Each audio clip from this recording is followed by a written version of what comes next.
Arthur Blodgett, and I will be your host today for this webinar about ultraviolet and visible light. And I'm really excited to dive into this topic. It's a really deep, layered one with really profound implications in terms of how we keep our reptiles. But before we dive into that, I want to give a shout out to Happy Dragons for making this webinar series possible. And I really want to encourage everyone to go and join the Happy Dragons Discord. You'll see a link for that in the video chat. But that's a great place to just join a community of like-minded, reptile and amphibian keepers who are seeking to provide the best for their animals, always seeking to learn more, and who are also just like a bunch of sweethearts and really helpful people. So, highly recommend everyone go join there and get involved with the community. And with that, I think I'm going to go ahead and dive into today's topic, which is ultraviolet and visible light. So I've got a presentation here. We'll go through and we'll do our usual thing. Oh, before we dive into that, really quick, Phil, my handsome, dashing co-host of Project Herpetoculture and dear friend, was supposed to join us here today, but he's not feeling well. He's a bit under the weather, so he couldn't be here. But just wanted to let everybody know that's what's going on with Phil. Everyone send him your love and healing vibes. Hopefully he'll be back for the next one. So with that, I'm going to share my screen and we'll get into it.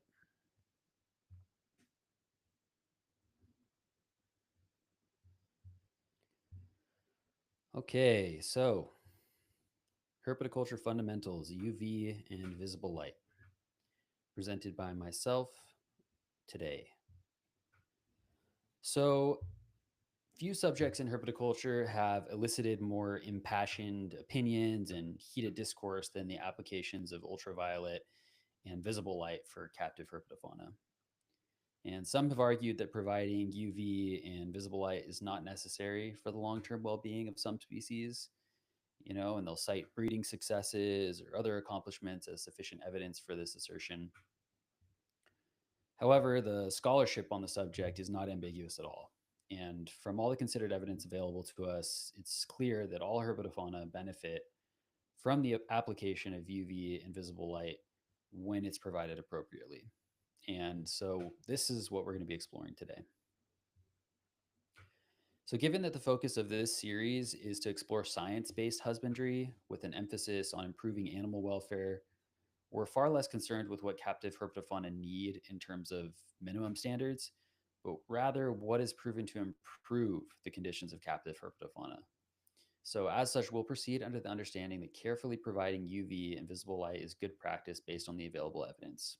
So often you'll hear, this question of like, okay, but do snakes really need UV or do they need visible light? And some will argue, they can survive without it. But again, we're not so much concerned about like need in terms of these baseline minimum standards. What we're looking for is, do they benefit? Does it improve their welfare? And that's the metric that is driving our approach. So given that we know they benefit, given what we know when we provide these things appropriately, it improves the welfare of our animals. That is all we need to know to explore how to provide it. But why is providing ultraviolet and visible light important? And what do these wavelengths provide for our reptiles? Let's have a look. First, let's briefly have a look at the electromagnetic spectrum and the wavelengths represented by ultraviolet and visible light, which alongside infrared, which we spoke about in our last webinar, make up the solar spectrum. So ultraviolet represents the range of wavelengths from approximately 280 nanometers to about 400 nanometers. And visible light represents a wavelength from 400 nanometers to approximately 700. So you can see them in this, this spectrum of the electromagnetic spectrum. It's a pretty small actual range of wavelengths, but it's vastly important. So as we discussed in our previous lecture on infrared, herpetofauna have evolved to exploit the radiation of the solar spectrum to facilitate various bodily functions. Just as the infrared spectrum enables thermoregulation and a bunch of other important functions, ultraviolet and visible light are equally essential, but for other functions. And perhaps best known among herp keepers is the importance of ultraviolet, which can be subdivided into UVB and UVA, or even further than that if you want to get really granular. You can talk about UVA1, UVA2. But regardless, UV is essential for its role in vitamin D3 synthesis, and it also supports immune system function and management, including management of bacterial and fungal threats. It has a relationship to egg development, and there are a whole host of other benefits. UVA, in particular, also plays a really important role in the color vision of herpetofauna. So while human beings, we just see the visible light spectrum, a lot of herpetofauna can actually see their vision is actually broader than the visible light spectrum. And they can see into ultraviolet. And if you think about species with loreal pits or labial pits, heat sensing pits like some of the pythons and boas and rattlesnakes, pit vipers, they actually can see essentially into the infrared spectrum as well because those heat sensing pits are connected to their visual system. Meanwhile, visible light plays an essential role in regulating hormonal balance and circadian rhythms alongside a myriad of other benefits, including kind of skin deep thermoregulation and communication between conspecifics. The intensity of visible light also represents a primary indicator for herpetofauna in selecting for their basking sites. This is really important, and we'll get to this more later. So, how do we best provide these spectra in the vivarium setting? Let's discuss it. To best provide a high quality of ultraviolet and visible light in the vivarium setting, we have to utilize multiple fixtures in combination to provide a broad spectrum of light. So, just like in our conversation about infrared, there's just no all in one bulb that just does everything we want. What we have to do is instead kind of piecemeal together different types of bulbs which produce different wavelengths to try and provide a broad spectrum that replicates the sun. And in most cases, as it relates to ultraviolet and visible light, this is going to be achieved by the use of pairing T5 high output fluorescent bulbs alongside bright, powerful LEDs.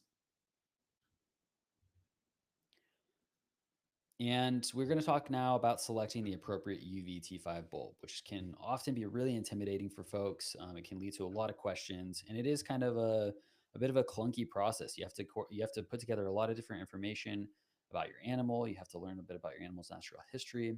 So we're going to go into it. So first, you'll need to have an understanding of your herp's natural history. So the region and habitat where your herp naturally occurs is what's going to determine the appropriate ultraviolet index or UVI to provide in the vivarium context, and ultimately the bulb that corresponds to. So, in thinking about this, the Ferguson zones are a really helpful index to consider. And the Ferguson zones are essentially it's an index that was created by Gary Ferguson, who basically established that there are different categories essentially of reptiles in terms of the ways that they interact with their environment, the ways they interact with ultraviolet radiation in their environment, and he then corresponded those to a reasonable UV index reading to apply within the captive environment.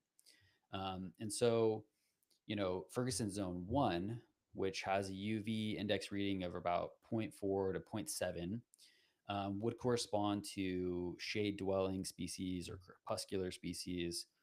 Whereas if you go all the way up to like a Ferguson Zone 4, you're at a 2.6 to 3.5 plus UVI.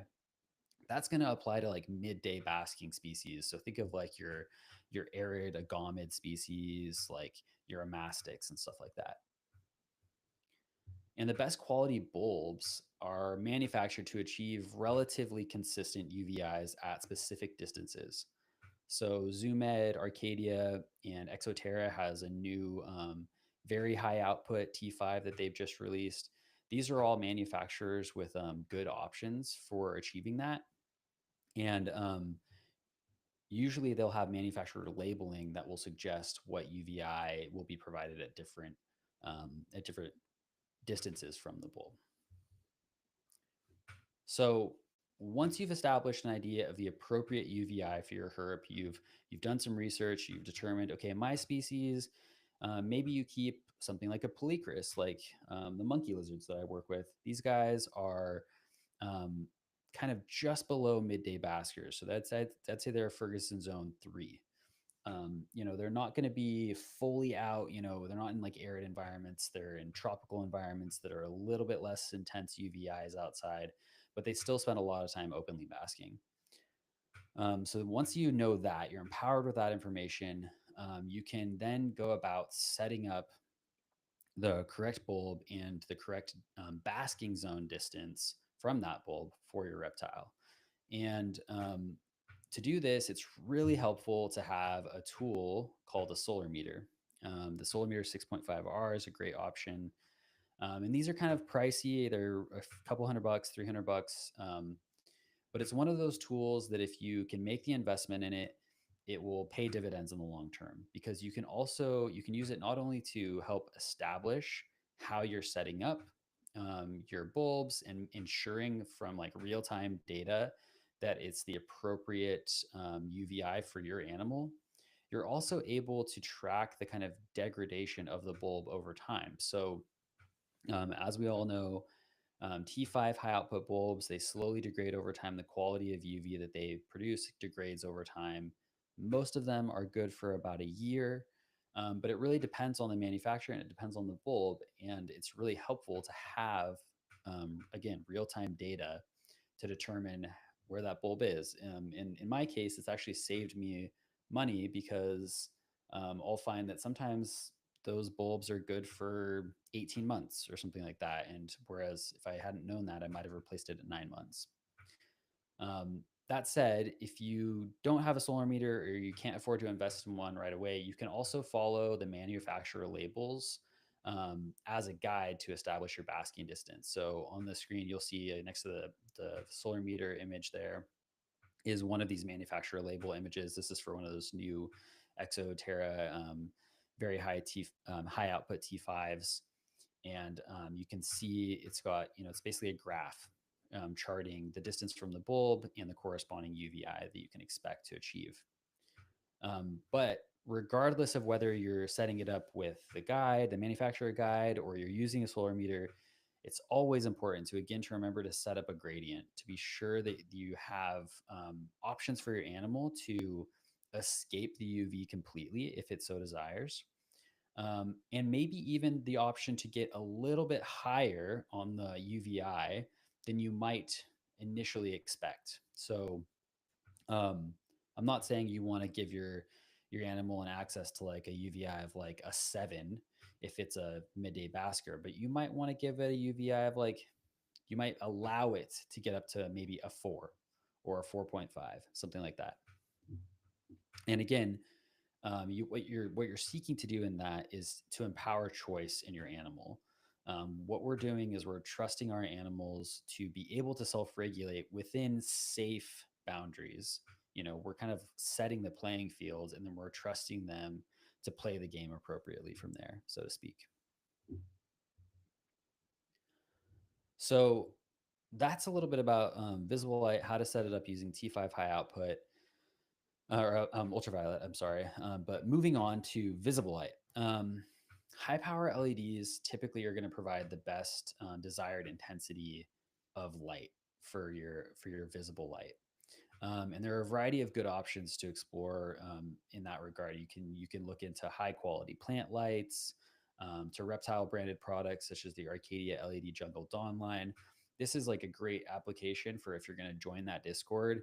Like, go into the lighting section, ask the other folks in the Discord, like, what kind of LED lights are you utilizing for your reptiles, and just see what people will say.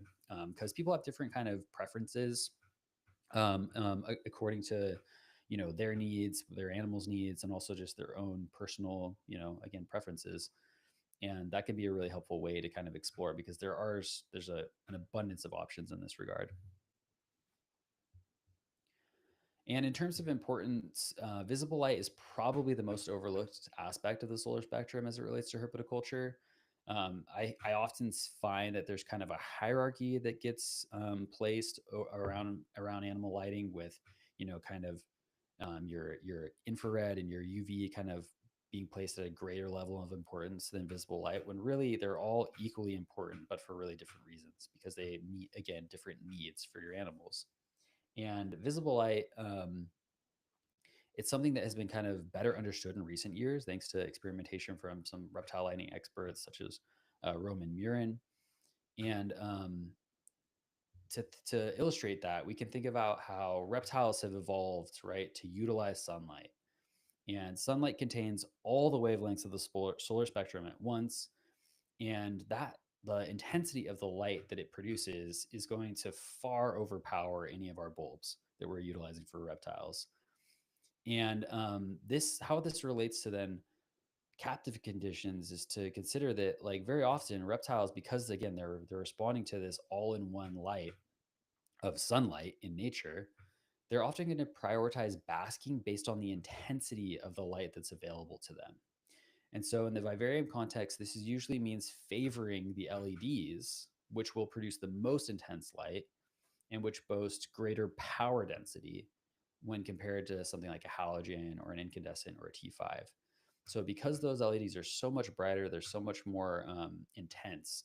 Um, Very often, especially kind of like midday basking species, will choose to bask wherever that LED is, even if, say, that LED is not paired well with UV or halogen. And so we'll further explore the implications of that in our next webinar, where we'll have more time. But it's something that I wanted to note now, just to kind of plant that seed. So, what about UV emitting LEDs? This is kind of a new thing that we're all navigating and considering in herpetoculture, because for a very long time, UV emitting LEDs just didn't exist.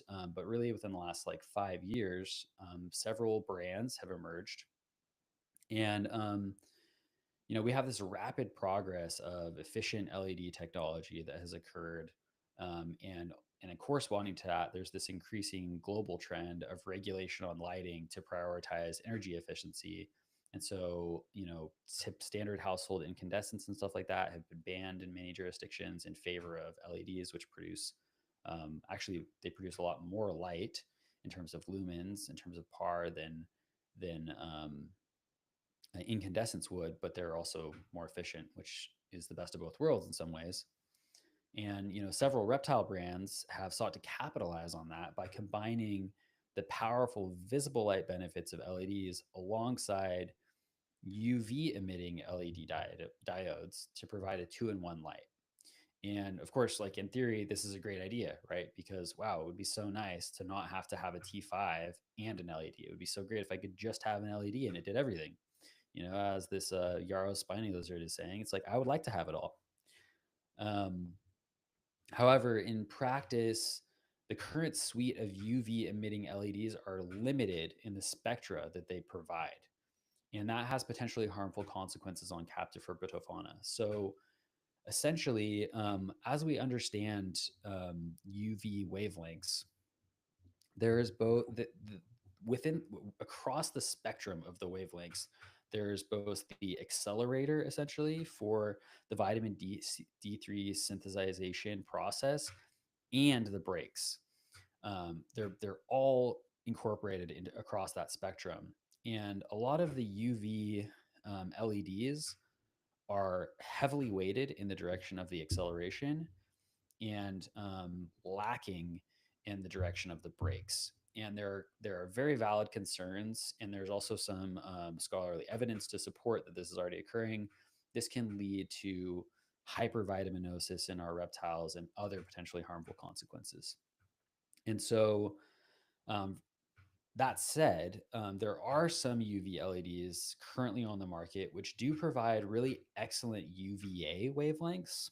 And these do have noteworthy benefits, particularly as it relates to our reptiles' color vision.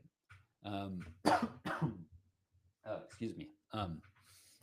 But at this point, none of the UV LEDs that are currently marketed as, an all-in-one option are actually considered safe to use as a primary source of UVB at this stage of development. There are potential use cases for these UV LEDs alongside, say, a T5 UVB bulb. Um, but again, that's kind of defeating the purpose, right? Because if you're already getting the spectrum that is desired from the T5, you may not need this UV LED. Again, the best use case is to utilize UV LEDs alongside a T5, and then you can get kind of those UVA benefits. You can turn off the UVB production of some of these LEDs, and that could be a good potential use case. Excuse me. Okay, so that's enough of that for now. Our next webinar is going to discuss blending the spectra produced by our various bulbs and creating a practical lighting layout to maximize their effectiveness for the animals in our care. So stay tuned on that. And from there, I again want to give the same acknowledgments I gave last time about our reptile lighting experts, Roman Murin, Thomas Griffiths, Dr. Francis Bain, Serena Wunderlich. And I want to encourage people to check out the Reptile Lighting group on Facebook, as well as that lighting section in the Happy Dragons Discord, to just chat with other keepers about how they're approaching all of this and how they're meeting the needs of their animals. And I want to thank you for listening to the presentation section of this. We're going to dive into the Q&A. Before we do, you can check out, this is our socials for me and also for Phil. If you want to follow along, check us out on Instagram, Facebook, Patreon, or our website, and also our podcast. So that is that. Let's dive into the other stuff. Oh, okay. So I'm going to go over to our live stream questions. And if anyone has any questions, for further elaboration on any of this stuff, if anything was unclear, please let me know in the questions and we'll get to it. And also on the back end, we have Savannah, who's producing today. Huge shout out to Savannah, who makes all this possible. And Savannah is also a lighting wizard who could provide a lot of helpful insights. So let's get into it. Okay, so mercury vapor bulbs. This is an interesting one. Gosh, I'm sorry. I need to get some water, I think. But there's also mercury vapor bulbs and metal halides, or HID lamps. And these also have good use cases. But I tend to see a lot of people prioritizing, again, rather than utilizing a mercury vapor bulb, which does produce, it does produce visible light to some extent, it produces heat to some extent, and it produces UV. Um, but we find that it provides a fuller spectrum or a broader spectrum. I hesitate to ever use the term full spectrum when I'm discussing reptile lighting. I see that term thrown around a lot, but the reality is we can't provide a full spectrum in the sense that the sun can, right? So what we can do is provide a broad spectrum. And I find that the combination of utilizing these other lamps in conjunction with one another is a fuller spectrum than providing a mercury vapor bulb or a metal halide. That said, um, lighting is kind of a smorgasbord, and so if you want to provide a mercury vapor bulb in addition, or a metal halide in addition to that, that could be a beneficial use case. And there are, again, others who might feel differently. Some people, I think I know a lot of European keepers in particular, really love metal halide bulbs. They produce really high quality light. It's both, it produces heat and UV, and they're very bright and intense. But again, it's kind of a personal preference thing on some level. Savannah, do you want to add anything on that in the chat? And also, Savannah has added an additional question. What are your thoughts on the new UVA lamps? So there's a new UVA lamp on the market called the Faunalux True Chroma, I believe is what it's called. And I think that these are manufactured, or at least the brand is out of the UK, if I understand correctly. And these seem like an amazing option. Like I said earlier, they provide the benefits of a UV LED crossover without the concerns about the UVB component and the potential hypervitaminosis. And from what I understand, the initial testing from the lighting experts like Thomas Griffiths, among others, about the Phonolux True Chroma is that it's a fantastic bulb to utilize alongside a halogen, and again something else to provide more visible light. So those are my thoughts on that.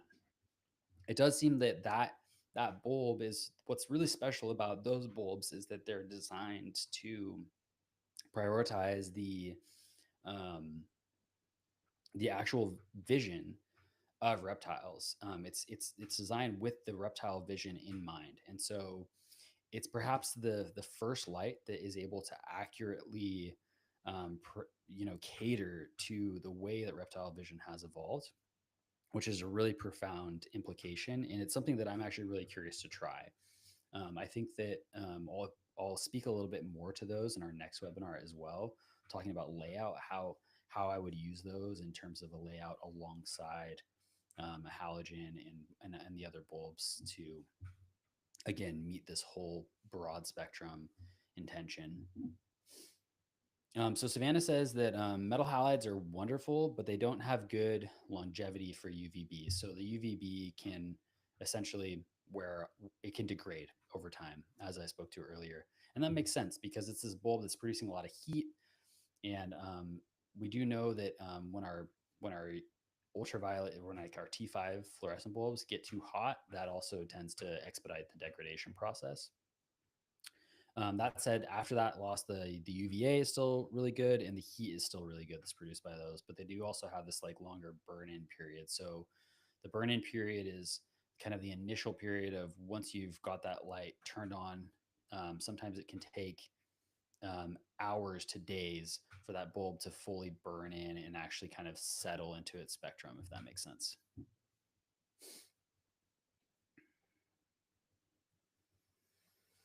So Kristen has asked, in terms of visible light, would any broad spectrum LED lights that are used for plant terrariums work, or do reptile branded ones have additional benefits in some way?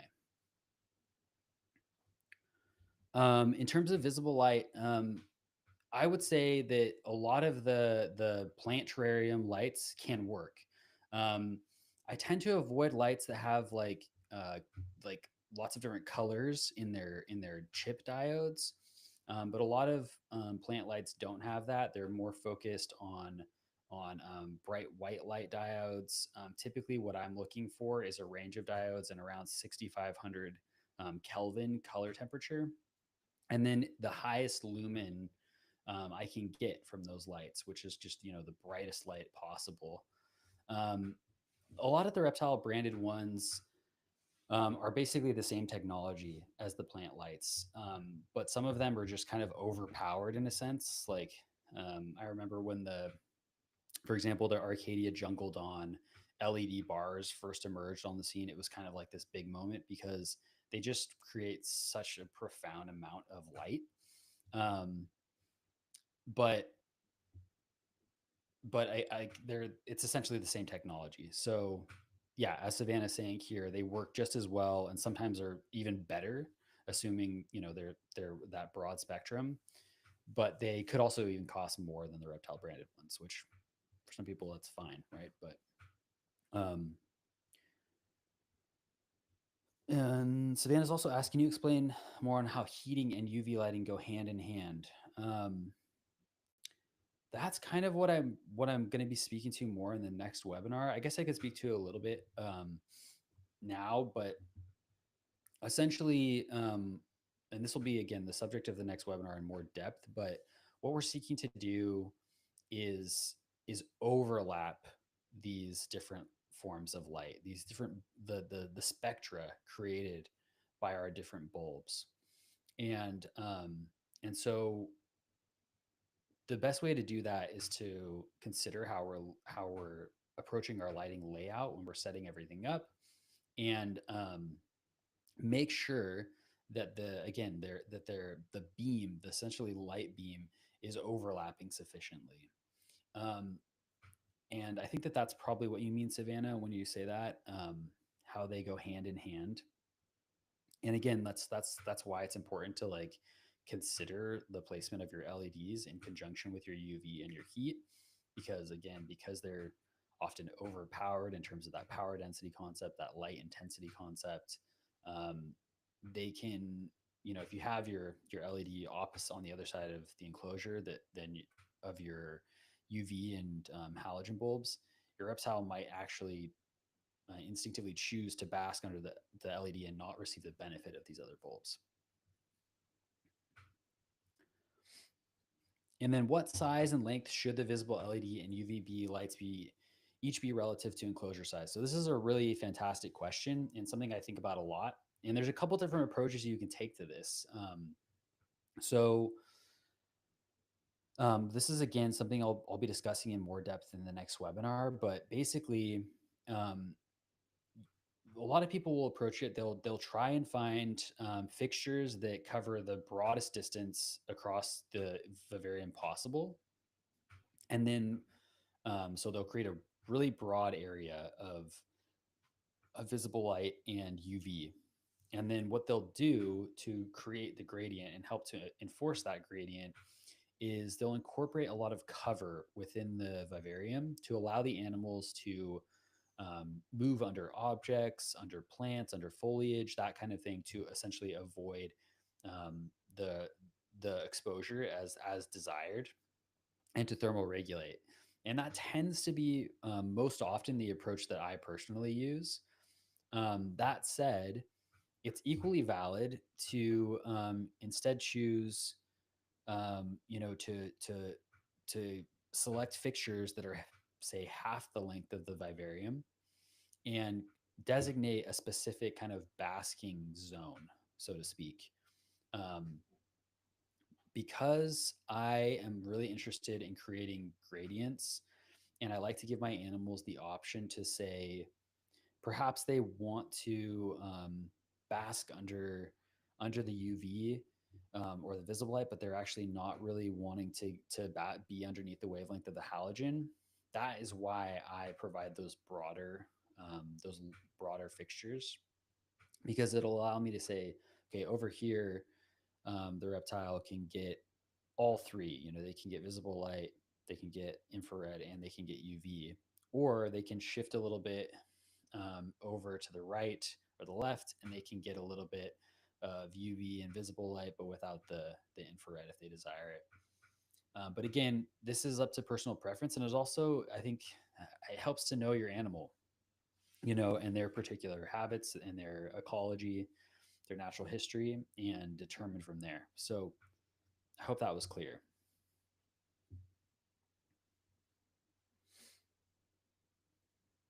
Yeah, and this is also a really important point that Savannah just added, and that's to remember that when it comes to like the length of the lamp, especially if you're considering like a T5, fluorescent tube, the highest output of that lamp is going to be in the center of that fixture, or the center of that bulb. So that's a really helpful thing to consider if you are going to be exploring layout.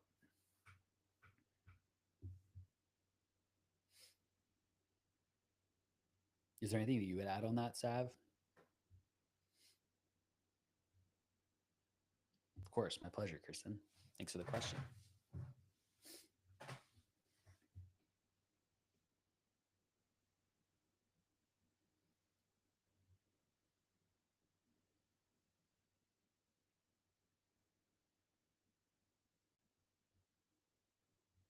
And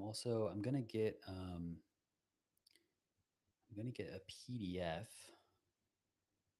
of this presentation created and put into the chat for everybody to use as desired.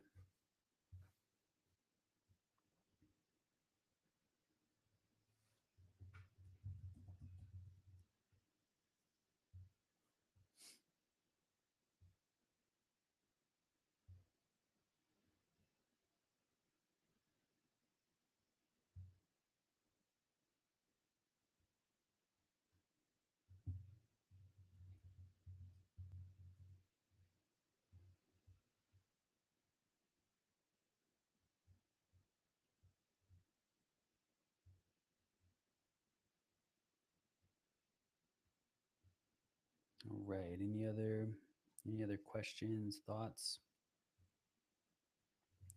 Welcome, Shira. I'm glad you're here. No worries about being late to the party. Um, you've just been getting into the nitty gritty, as is always fun to do.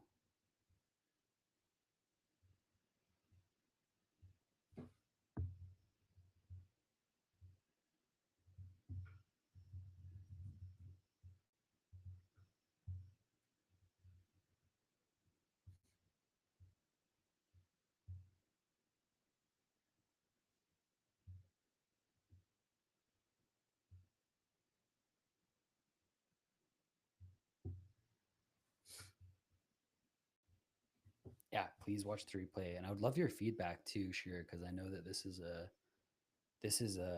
subject that you have done a really amazing job explaining and exploring. So, um, as this is something that's kind of an iterative process, hopefully I'm going to be giving these presentations again in the future and improving on them. So I always welcome feedback.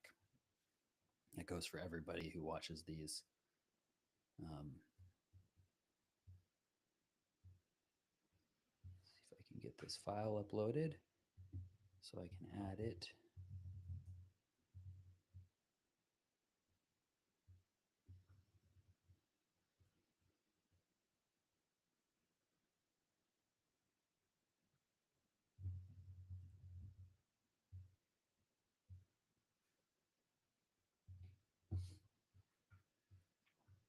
All right, there it goes. It's uploading. And I'll drop the link here shortly. Thanks, Shira. I appreciate that.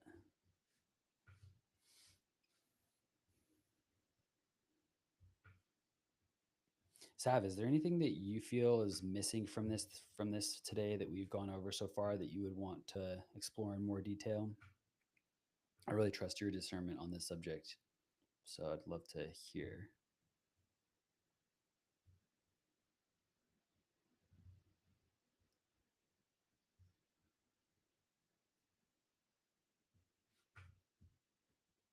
Thank you so much. I really appreciate the feedback. And yeah, Project Herpetoculture, just so everybody knows, it's not gone for good.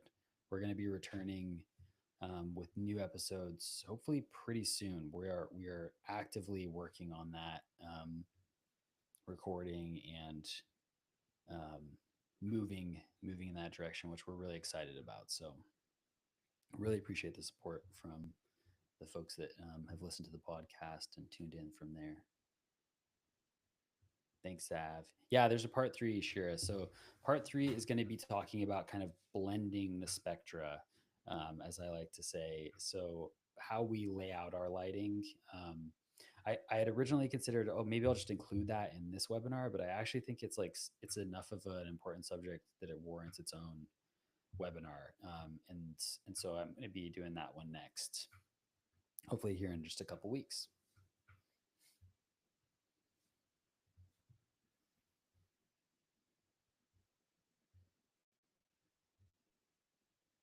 Yeah.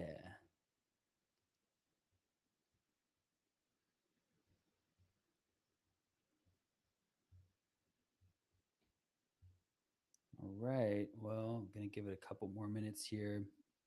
If there are questions before we sign off, I'm sorry about my coughing fit. I'm not sure why that happened today, but I should have brought water and I forgot this time. So now I know to never do it again.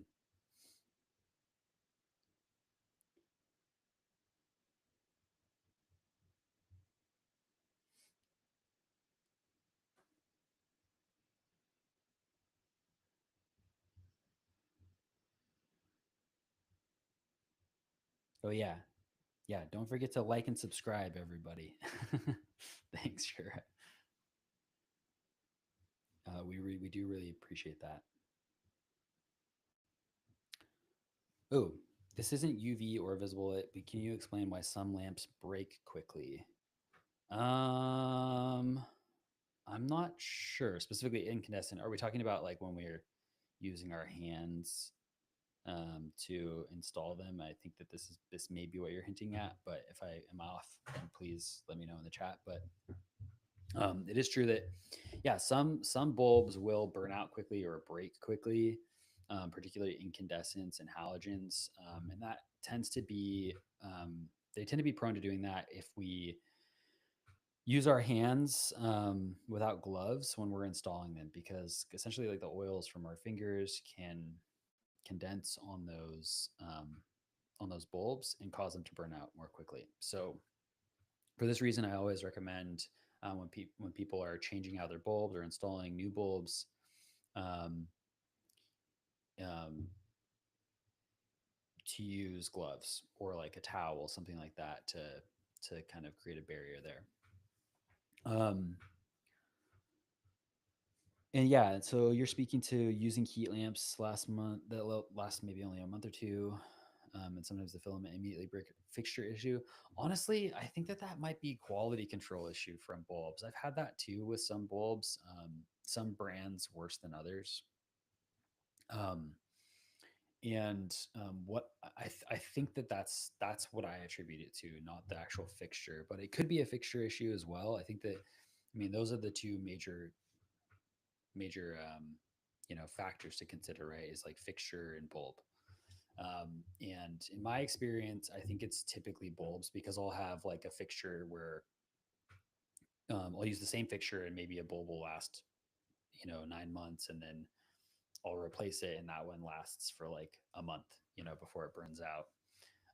One thing I wanted to mention on these is that there are the new Reptile Systems Eco Halogens, and they seem like a really amazing option, because it's like you purchase the bulb and the housing of the bulb, but you can actually replace the filaments as they burn out. And I know that Phil has been using them for like a really long time now, and he says that the filaments on those have been like amazing. They've lasted a really long time, and it's so cool that you can actually replace just the filament rather than throwing away the whole bulb. You can just buy replacement filaments. So that's kind of in my opinion, kind of a groundbreaking thing, and especially just because I hate like just the waste component of just throwing away so many bulbs.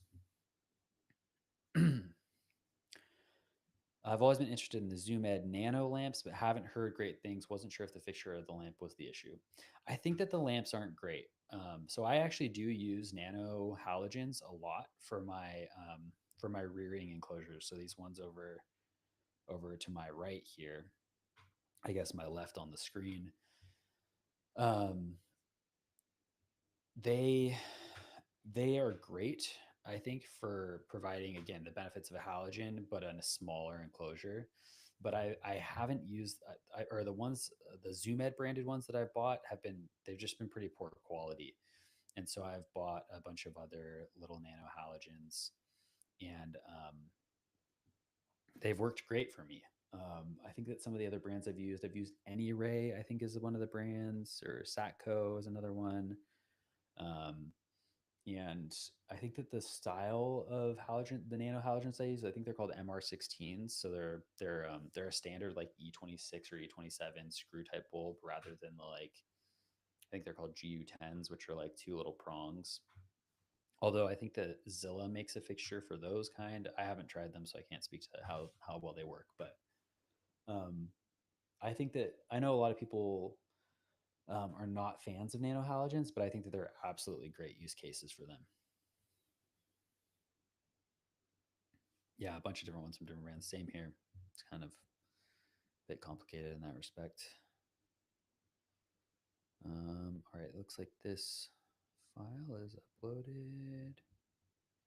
So I'm going to get that ready here to share.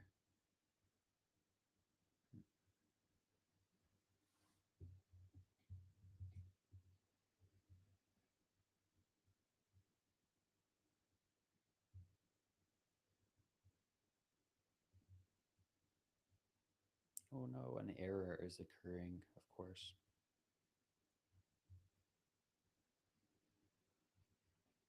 Well, maybe I will follow up and post it in the comments on the YouTube version.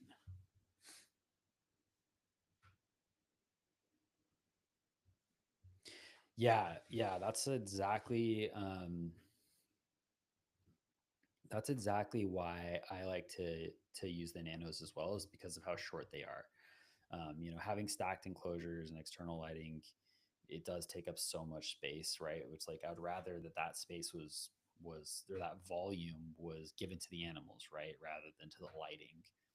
But of course, the way a lot of people approach that is to just have the lighting internal in the enclosures, and I really don't like doing that either for obvious reasons. I think it creates a whole bunch of other issues. So I'm pro external lighting, and I really love the nanos because it does help to keep things more streamlined. So you can actually see that, like, again, in the setups to my right there, that there's not actually a ton of wasted space between those stacks of enclosures, and yet they still have LEDs, UV, and halogen overhead light, which is my goal, is to provide that for everything here.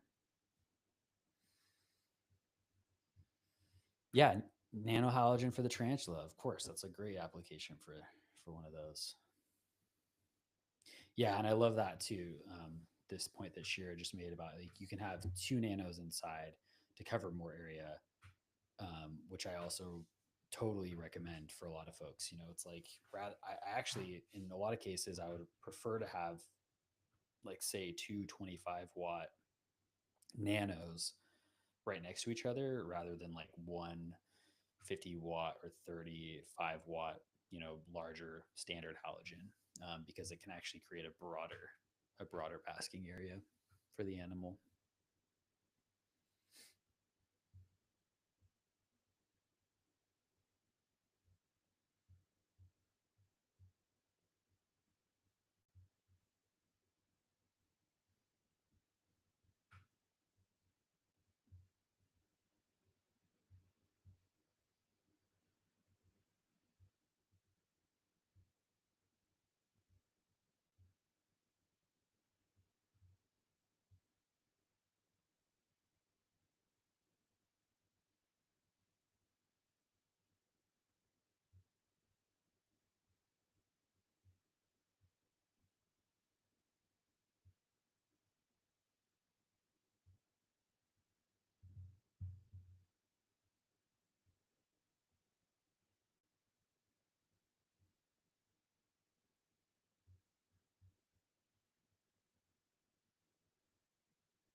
Savannah says that's awesome. I'm going to look into them. Maybe I'll give it a go. Destined to fail. I don't know, Savannah. It doesn't look like there's a lot of failure happening over with what you're doing. It kind of looks like a lot of awesome success to me. So,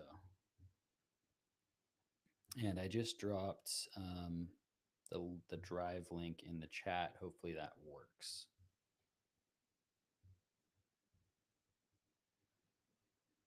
That's just to the PDF.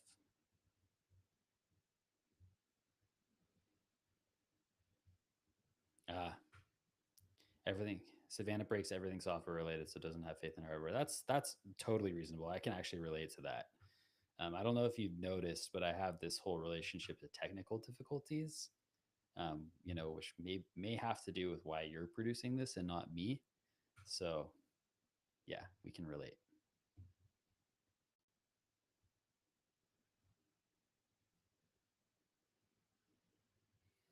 Don't see a link from me. Ack. Oh no, I can see it. I don't know why it's otherwise invisible.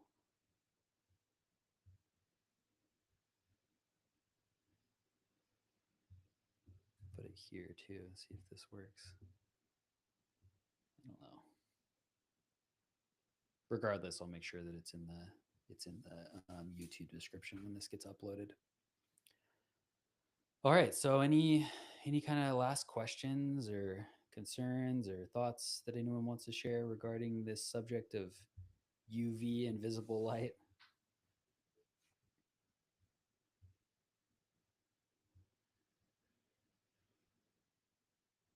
Ah, looks like Savannah has successfully shared it. Thank you, Savannah. All right. Well, I think that's probably. Oh, needs access. Let me make it. Accessible.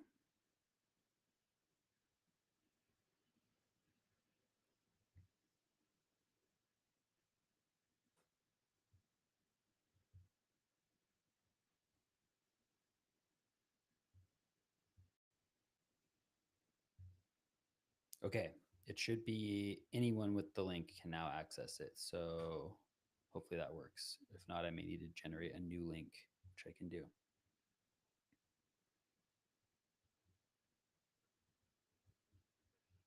Classic Google Drive, I know. And I actually did select anyone with the link, but it doesn't like me. What can I say?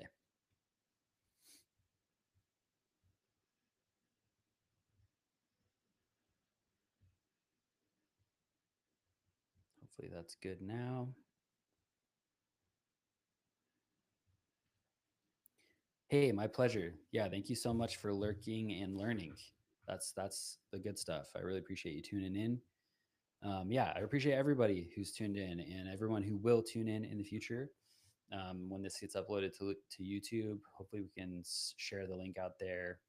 And yeah, again, this is one of those subjects that's just so it's so layered and it can get so complicated. And when I'm seeking to make these presentations, I'm really seeking to try and synthesize the information and make it, kind of like streamlined and accessible to folks. And so it's really easy to like overlook certain aspects or, kind of gloss over certain aspects in that. And it's not out of an intention to like, you know, to not give anything the needed attention, but it's to try not to overload with too much information because it's a lot. So again, I hope it's helpful for folks, and I remain, as always, super available to talk about this kind of stuff with anybody. If you have questions, you can email me at wellspringherp@gmail.com, or you can also find me on Instagram, Facebook, that kind of thing. On Instagram, I'm at wellspringherp. Facebook, Roy Arthur Blodgett, and you can send me a message there with any questions or clarifications. Or if you're just like, stuck on something related to husbandry, I love helping folks out with stuff like that. So please don't hesitate to get in touch. Thank you, everyone. Okay, I think we're going to call it a night. But again, thanks to everyone who tuned in. And stay tuned for the next one where we're going to be talking about kind of putting everything together from the last two webinars. And from there, there's going to be more. I'm really into this herpetoculture fundamentals series. I'm really trying to kind of essentially kind of create a curriculum for herpetoculture, and that's kind of this has been a really productive outlet for me to explore that. So a lot more content to come, and I really appreciate everybody who tunes in and makes it possible. And I really appreciate all the questions. It really provides so much more for these webinars. So have a good night, everybody. Have a good weekend, and I'll see you soon.